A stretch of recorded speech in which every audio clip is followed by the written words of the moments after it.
Today I'm going to be hosting the event. I know quite a few of you came last week and Sam was doing it. We're going to rotate it as we go along. For those that haven't been to Founder Brunch, what we're trying to do is create a space for early stage entrepreneurs or those that have started businesses to be able to hear from businesses in the city or the north of England on how they got to where they've got and be open and honest about that journey. During the event, if anyone wants to tweet about it, we're using a hashtag under Founder Brunch, so just hashtag Founder Brunch. I think that's about it. The events are last Thursday of every month, so if this is your first time, make sure you've got that free every single month. It's going to be a really good series. So I'm Darren. I'm a startup coach here at the University of Sheffield. Sam, can you pop your hand up just 1 second? So Samantha Deacon is also a startup coach here, and there is a lady called Janet Grant who, again, is a startup coach but couldn't make it today. If you've got any questions about USC support or entrepreneurship provision at the university, just grab one of us at the end of the event. That'd be great. Okay, so if I can just have a warm welcome for Abi Golland from Street Food Chef, that'd be really great. Okay, so we invited Abi Golland because, well, personally, I absolutely love burritos and the business that Abi and her husband have created in the city, and it should be great for this event. So Abi founded the Mexican Street Food Chef in 2010 with her husband, Richard.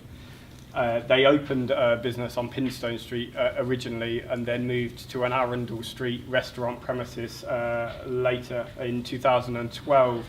As some of you will be aware, they've moved on to a second restaurant establishment in the city, so that is Glossop Road, which is always good for me, so even closer to walk to just down there. The business has won 5 Eat Sheffield awards, and they are the only business in Sheffield to have ever got that amount. They have a reader's recommendation in the Good Food Guide. They gained runner-up position in the Observer Food Awards, and they were named as one of the best cheap eats in the Sunday Times recently. So a well-recognised and great business in Sheffield. So a bit about Abi before we go straight into it, and then Abi can explain it herself. Abi previously did 12 years in early years management at Kids Unlimited and spent 5 years as a business leader. She then set up this business separately from that. So, welcome, Abi. Thanks very much. Okay. So, I guess the first question I would like to ask you is why you set up a food business. Why was that the type of business you wanted to do, and why Mexican? We got to the end of 2009. I was working for Kids Unlimited, running a team that looked after 52 sites. So I was driving all over the country. We had 3 kids. We still have 3 kids. We're still alive.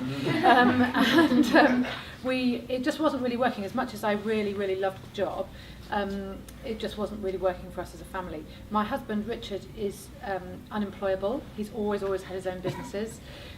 So he sort of said, come on, why don't we set something up together? And it's worth saying at this point that all the way through my career, I always knew that I didn't want to run my own business. It was like the only thing I knew was that I didn't want to run my own business. Okay. So, and so I left my job. We had a few savings, and then we spent 3 months kind of researching and just sort of, I guess, the sort of place where you guys are just sort of at the moment, or just coming through at the moment, deciding what to do. And Richard has had two main sorts of businesses before: a construction business, and he's run restaurants before. And although I worked in education, a shared passion was food, and I'd always seen that the food that you feed children makes a big difference. So we sort of settled on food. We considered nurseries, but that's really high setup costs, and this was in the middle of the financial crash, so we didn't want to borrow any money. And street food was sort of just sort of on the scene, so that we sort of decided that we would set up some sort of food establishment. And really then just spent that 3 months trying to work out what that might be. We thought about hot dogs. We thought about bringing kind of hot dog carts over from America and all the sort of razzmatazz. We then walked the streets of Sheffield in January and went, no thanks, that's not going to work. And we called it the Street Food Chef because really if Mexican didn't work, we would have tried something else.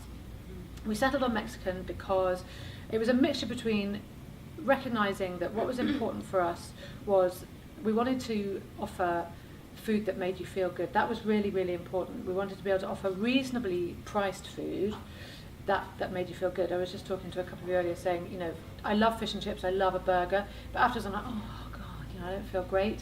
Whereas, so the food had to be cooked properly. That was really, really important. The food had to kind of come from fresh ingredients. It had to taste great, it had to be quick.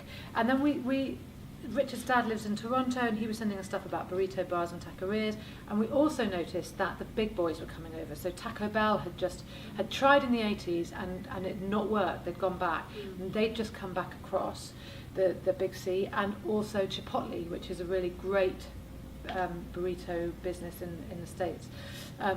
So we thought, okay, we haven't got money to do lots of market research, but they've obviously done it and they're coming, so it must be right.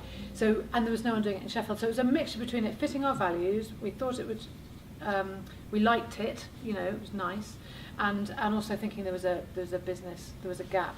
We did a bit of market research. We saw that there was tipping the fast casual restaurant sector to grow in the way that coffee shops grew in the 90s, and I think you can see that that's starting to happen with like sort of smaller chains of so fast casual is fast food, but it's food that is made from fresh ingredients. It's actually made there and then for you. So we did a mixture between liking it fitting our values, and there being quite a good business case for it as well. Do you see what I mean? Yeah. And it was low startup costs. We bought a trailer, so you know we did it. You know, we did 6 months in the markets and stuff. So it's important to know. Obviously, a few of you will have been within street food chef restaurants, but it did start as a. It started as an event business. We really learnt our trade at markets, mainly markets, to be honest, and events and festivals as well. Yeah. Okay. Yeah. So a lot of the people here have started businesses themselves or have co-founders, but I'd like to know. As I have a wife myself, what it's like to work with your husband, to own a business with your husband, because I wouldn't do it. That is really, I tell you what, there's pros and cons. I think, you know, the without being too personal, one of the funny things, you know, what's the word? The traits you might look for in your life partner are probably quite different from the person you would look for in your business partner, and then also quite different from somebody who runs a kitchen. Yeah. So, you know, Richard is direct, he's straight, you know, he is really to the point, he's a very good leader of the ship. You know, he may not be particularly nurturing in the middle of a kitchen, you know, actually, if you're looking at your sort of life partner and the fellow parent of your children, that's a different set of skills. So that was quite shocking, you know, that was quite shocking to kind of bump up against each other in that environment. I'd also been a senior manager for 12 years, he's also run businesses, so telling each other what to do, very explosive and very difficult. You know, so I hated not being the expert. I'd been an expert in my field for 12 years. I was really high up in this business, and then suddenly I was having to be told what to do by my husband. So all of those challenges were really, really bad. But the good things of it, and we learned, by the way, not to work in the same physical space very often. That's very important. Spending 6 months in a 3x3 trailer was really, really challenging. But the great things about it are that you really understand the pressures that each other's got. So, you know, you come home and you really want to carry on working in the evening. That's really hard to say to your partner, I'm sorry, I just can't, I don't want to talk to you tonight, I really want to focus on this. Whereas if you're in the same business, you understand the sort of pressures. And also, I really like we see each other, the things that I wouldn't have known that he was really good at running a kitchen. You know, I would just see that he's kind of annoying at home in my kitchen. You know, but actually, he's really, really good at running a kitchen and lots of things. And I think, you know, occasionally I'll do something and he'll go, well, that was really good. And that's just something skills that I've learned over 12 years. So I actually now can't imagine working any other way, sharing all the same goals. It's strengthened our partnership all across the board in both areas, in business and personal, because you value each other and you understand each other's, you know, the areas where you need support and the areas that you're fab at. So it is really challenging. And the kids, I mean, you talk to our kids, they would just slag it off. You know, they've tried to make all sorts of rules about don't talk about the business at supper. So we, don't, and we've had to be really boundaried about days off. So we've got this weekend off, and I already said, which we haven't had since before Christmas together, since Christmas. And I've already said, I've really got. Rich went, no, we're not doing it. We're having a weekend away from the business. So you have to be really disciplined. It must be tough. Yeah.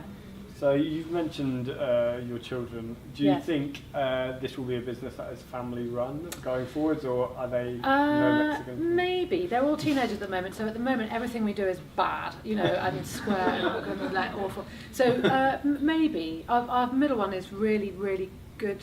He's got a good palate. He's a really good cook. He's 16 and he's already worked in it. They've all worked in and out of it here and there.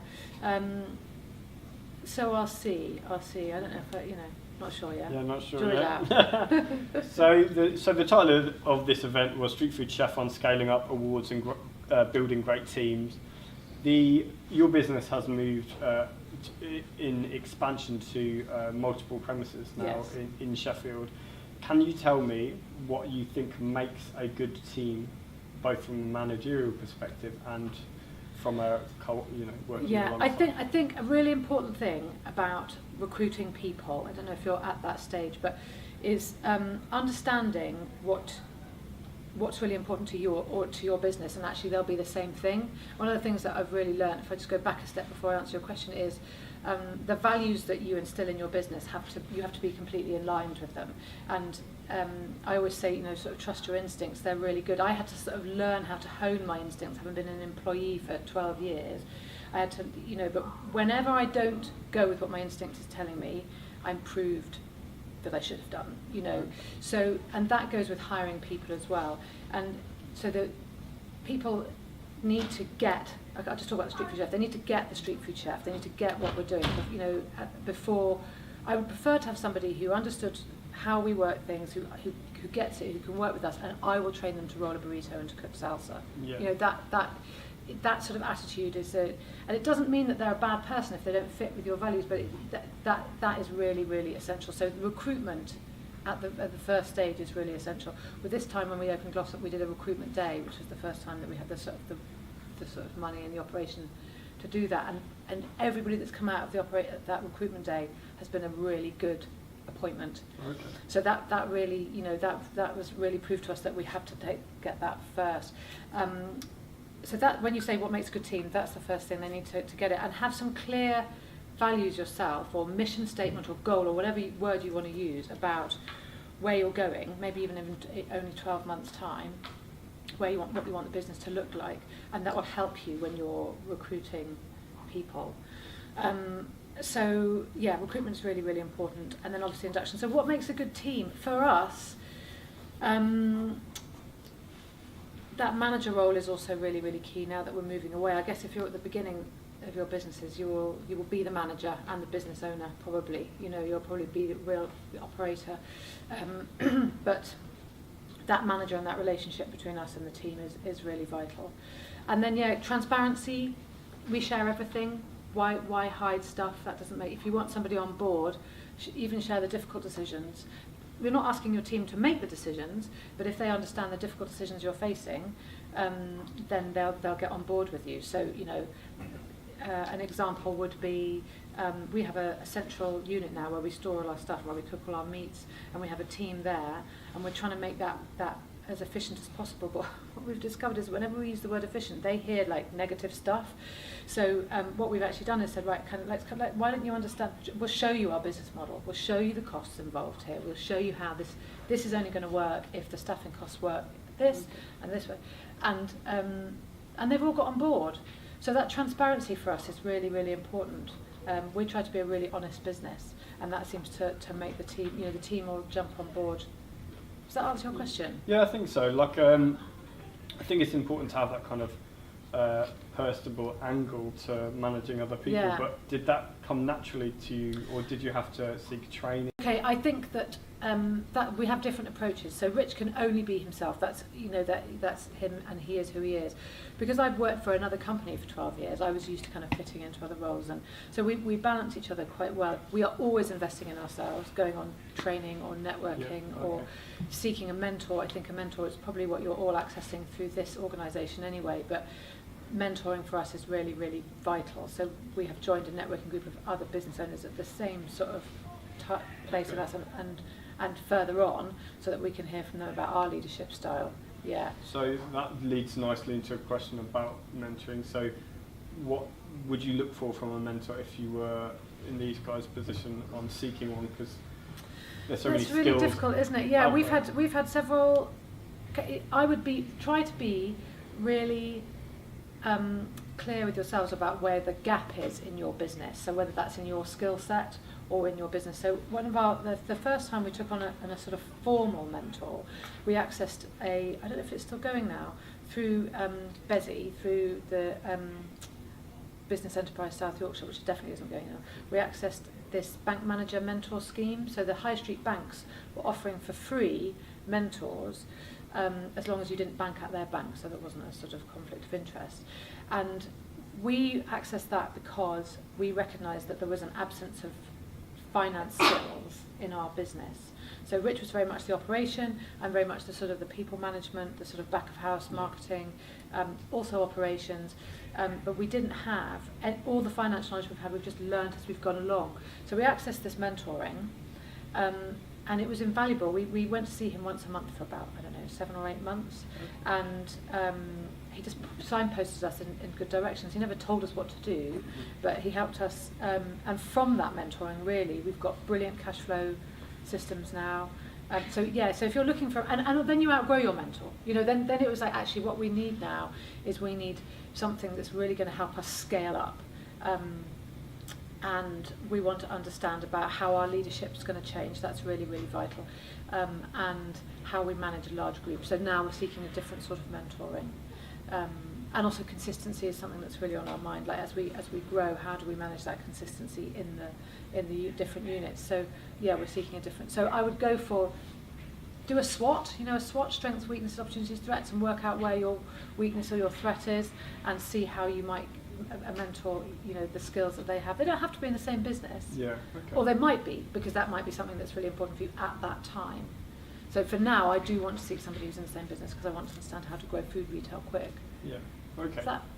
No, great. So scaling is always a difficult topic, and within a university setting like this, a few scale whilst studying or in early graduation. But I think it's important to plan ahead. Yes. But with Street Food Chef, did you want to scale a retail business from the start? Like, was that a plan from the beginning?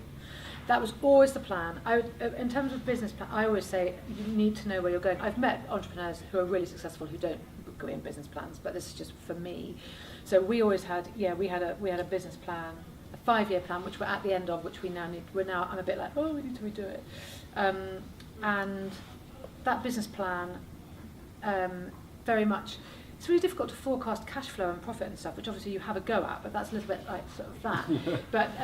But it was about who are our customers, where are we, so that's going to help us where we're going to go. Where do our customers hang out?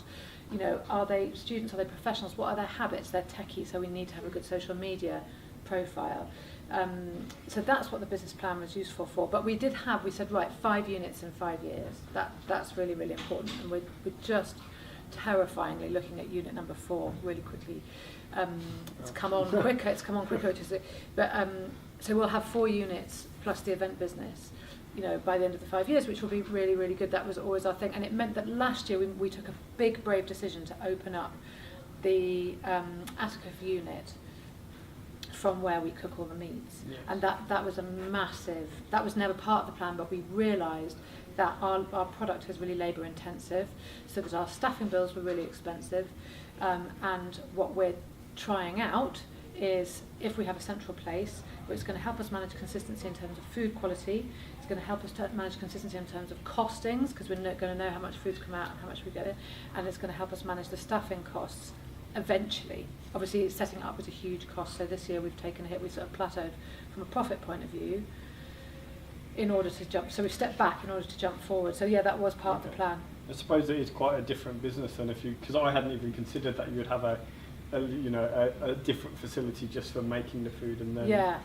it's a different. There's two models with food. I don't know if you know, with food retail, you either do it on in the units, and they're both we've talked to lots of people who've done it, and either way is great. So some places have a sort of central place, some places do all the cooking on site. So our idea for next section of if we decide to go outside Sheffield, and that's a big if, but is that we would take the whole model and move it somewhere else, because I think what is good about the Street Food Chef, or what we want, is we do use local suppliers. The food isn't travelling from far away, so we would take the whole model and move it to Leeds. So we would have a central kitchen and feed 5 units. So we would still have the local feel. That's still really important to us. Yeah. I don't know.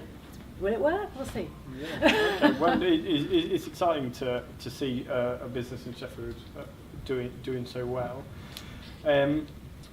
What do you think led you to have that kind of rapid growth? Or would you even consider it rapid? It hasn't felt rapid. I mean, there's a new food business coming on Ecky Road called Red's Barbecue. I don't know if you'll have seen it, which is they're opening 5 a year for the next 5 years. We know that's really rapid. So but they've got huge investment, so they're going, and they're probably. I know also that the founders are much more experienced in food business. They've all come from successful, high growth food businesses, and they're setting up another thing. So it's tempting when you're running a business to look at other businesses and go, oh, I'm not as good as them. But actually, you grow as fast as you grow. You grow as fast as your skills will allow. There's two. You've got to have financial capacity and also intellectual capacity. The operate. Can you actually do it? So it hasn't felt fast. It's felt like. It's felt really slow at times, to be honest. From moving from the event business to opening Pinston Street was only 9 months, but it felt really, really slow, because that was our goal, was to get Pinston. We had to knock on lots of doors, we had to bang on lots of doors to get that unit, and you don't know which doors are going to open until you look back, which was your valuable meeting, you don't know. So that felt really slow. Pinston to Arundel felt quite quick, and then Arundel it's been 4 years since we've opened another high street shop. So that's felt actually quite slow. Obviously there's been lots going on. We've opened a unit, we've been doing the events, we've been putting in an operations manual, but all in that 4 years we've been preparing to grow quickly. So the plan is now to grow quicker, is to get another shop open this year, and test out if our processes work. Oh, wow, okay, a lot going on there. Yeah. Okay, so I did a bit of LinkedIn snooping before this, but so on LinkedIn and I quote you here, so you've put, I continually feel as if I'm learning, and I'm just getting to grips with the fact that mistakes are okay. Yes. Can you guide us through what mistakes of yours were hardest to get over? Yes. In business? Okay, I can think of two that spring to mind really quick, and one is less painful than the other. The first one involves finance, and that's actually less painful. I know it sounds like it would be more painful, but actually, I had a great quote the other day. Don't know where it's come from. I'm going to misquote it, but you can get money back, you can't get time back. So actually mistakes with money are actually less painful than you imagine, and you might kind of go, oh my god. So the first one I'm thinking about with the mistake was when we opened Arundel Street. So we've been trading for sort of 2.5 years. We got in a very experienced chef to run the sort of food part of Arundel Street, because all the cooking was happening at Arundel Street at that point. And he was a really great guy. We really got on with him, and we let him do the ordering, and we stopped doing what we'd been doing really, really well, which is kind of keeping an eye on costs and watching food going in and out, and because we really trusted him, clearly we hadn't given him clear enough parameters. Anyway, massively overspent on stock, and that year we made a loss of 16 grand. Now, when we looked back, so we didn't really sort of appreciate that at that time that was the exact reason. So even the accountant said, "Oh, you've opened Arundel Street. The fit out was, it's probably all in fixtures and fittings, and that." But then we went for decided to really unpick it, me and the accountant. And we worked out it was in this specific quarter when we opened down the street. Well, that still looked like it was therefore to do with the opening costs. And then we had a look deeper, and it was food costs. Our gross profit margin, which we'd been really good at paying attention to, was completely and utterly out. And that 16 grand it was exactly 16 grand sat squarely in too much. We'd spent too much on avocados. I mean, I always joke that it was actually more than avocados, but let's just say it was very expensive avocados. And it was in such a short period of time. It was 3 months, and it was £16,000. And we then spent the next year clawing that money back. And it just taught us a huge lesson. It taught me not to worry about losing money because it was actually okay. Everything was fine. The world didn't come to an end. And it taught me that, you have to have those processes and keeping an eye on the detail. As your business grows, you can't be physically looking at the detail all the time, but you can put red flags in. So you can put flags in so you can get a weekly report or a monthly report. And you can have red flags that are across. You can have a quality inspection every month. You can decide that staff turnover is an important KPI, KPI, key performance indicator. So you can just decide what they are. And of course we knew that, and we were just too head down opening a shop and growing that we stopped looking at the important things. So that's the first sort of mistake we made. Another mistake was around recruitment. And this is really painful, I think. Getting the wrong person is really painful because you invest time in that relationship emotionally. You like the person, even if they're wrong for your business. And then removing them from your business is really painful and horrid. No one likes to fire anyone. And so with this one person that I'm thinking of, we let it go on for too long because we kept wanting it to work with them, and it was just a really, really painful thing. And the lesson I've now learned is trust my instincts, even with people, and find a way to remove them from that position, even if it's put them somewhere else, or say actually it's not working. And you can do that in a way that's not. It is always painful, but you can do that in a way that's fact-based and not emotional. Yes. It doesn't have to be a kind of personal attack on somebody. But I would say that is that is a really big lesson and painful one. I bet that's tough. We're going to open questions up in just a moment, but a question important to me, because I failed the challenge personally, is have you yourself completed the challenge? No, I haven't even tried it. How revolting.